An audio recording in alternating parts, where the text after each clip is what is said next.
Ayan po, hinihiwa na ang kamansi. Bali, gata po gagawin namin dyan. Si Papa na dyan yung naghiwa at nagbalat ng kamansi. 3 peraso siya. Bago yung kamansi, naglagay muna siya ng mantika para hindi siya madikit yung dagta niya. Kayo din ba, ganun din ba unang ginagawa niyo pag nagbabalat kayo ng langka, kamansi? Yan, binalatan niya na. Bali sa palengke yan, talagang swalaga or bihira lang yung nagtitinda niyan. Pag talagang may nakita kami niyan yung nagtitinda, binibili talaga namin. Kasi masarap siyang igata. Meron man sa palengke, nauubos agad kasi maaga. Pag tanghali na, ubos na. Kaya wala ka na mabibili mga ganyan. Hinati lang siya sa 4 na maliliit na hiwa. At yan pinaghiwa-hiwa na siya.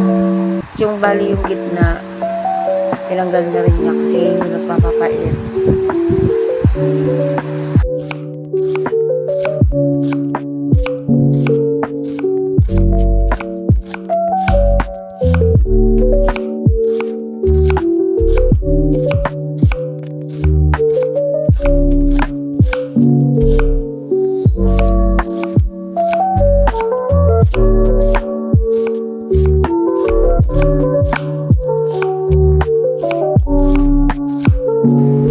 Kakayo din ang nyog.